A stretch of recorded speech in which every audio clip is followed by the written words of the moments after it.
সব দোয়া বাদ দেন, একটা দোয়া করেন না, রব্বে করিম তুমি বড় রহমান, তুমি বড় দয়াবান, তোমার দয়া আছে বলে আমার মতো পাপী, আমার মতো জালিম আজকে তোমার দরবারে হাত তোলার সৌভাগ্য পেয়েছে।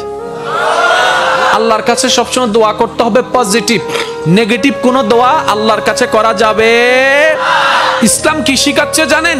ইসলাম বলে দুশমনের জন্য বদদোয়া করিও না, বরং দুশমনের জন্য তুমি আল্লাহর কাছে দোয়া করো। কিভাবে দোয়া করবা? তুমি রব্বে করিমের দরবারে যখনই হাত তুলবা, নিজের কথা আগে বলবা না, পরের কথা বলবা। আল্লাহ অমুকের দোয়া কবুল করো, অমুকের দোয়া কবুল করো, অমুককে জান্নাত দাও, অমুকের গুনাহ মাফ করে দাও, অমুককে মাফ করে দাও, অমুককে মাফ করে দাও, অমুককে মাফ করে দাও, অমুককে কবুল করে নাও, অমুকের রিজিকে বরকত দান করো। আল্লাহ আমার শত্রুকে সম্পদ আরো বাড়ায় দাও। যখন এই দোয়াটা উপরের দিকে যাবে, রব্বে করিম বলবে, কিরে ফেরেশতা, সে বান্দা নিজের জন্য কিছু বললো না, সব তো পরের জন্য বললো। ফেরেশতা বলবে, আল্লাহ এই বান্দা শুনেছে, তুমি নাকি তার উপর খুশি হয়ে যাও।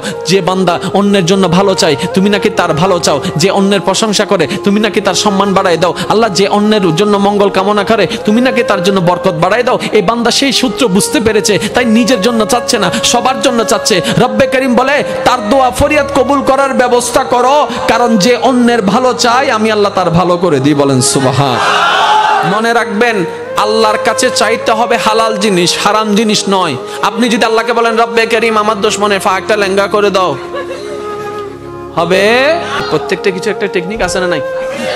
এবার বলেন, আল্লাহর কাছে পাওয়ার মাধ্যম কি? দোয়া। আল্লাহর কাছে পাওয়ার মাধ্যম কি? এবার আমরা দোয়া করি যে আল্লাহুম্মা আমিন। ফেরেশতা হদ্দে কেঙ্গর হদ্দে ইতা হদ্দে আমি দোয়া করি দি অদিন দোয়া হইলে ডাহাতি কি? এটা যদি দোয়া হয় ডাকাতি কি? সব দোয়া করে দিতে। আর আল্লাহ ইয়ন্দ ইয়ন্দ ইয়ন্দ ইয়ন্দ ইয়ন্দ ইয়ন্দ ইয়ন্দ এন ভাবে লিস্টি হদ্দে জানিতে দোয়ানত গিয়ে বাজারতন দ দ দ এরকম হাজার বছর দোয়া করলে লাভ হবে? সব দোয়া বাদ দেন, একটা দোয়া করেন না, রব্বে করিম তুমি বড় রহমান, তুমি বড় দয়াবান, তোমার দয়া আছে বলে আমার মতো পাপী, আমার মতো জালিম আজকে তোমার দরবারে হাত তোলার সৌভাগ্য পেয়েছে। আল্লাহ তোমার দয়া আছে বলে আজকে আমি এখানে বসতে পেরেছি। আল্লাহ তোমার কাছে আমার একটা ফরিয়াদ। তখন আল্লাহ জিজ্ঞেস করবে, কিরে এত মায়া করে কথা বলতেছে, আমার কিছু লাগবে? তখন না বলবেন, ওনাকে কিছু বলতেই দিচ্ছেন না, আপনি সব বলতেই আছেন। এবার আপনি বলবেন, যখন রব্বে করিম জিজ্ঞেস করবে, বান্দা কিছু লাগবে, তখন আপনি বলবেন, আল্লাহ কিচ্ছু চাই না। তো কিছু একটা চা। আল্লাহ কিচ্ছু চাই না, কিছু একটা চা। এতদিন তো অনেক চাইছিস, লিস্টি বলছিস, আজকে বলবি না?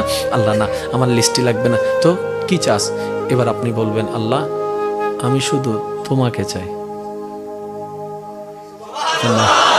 একটু বুঝেন বুঝেন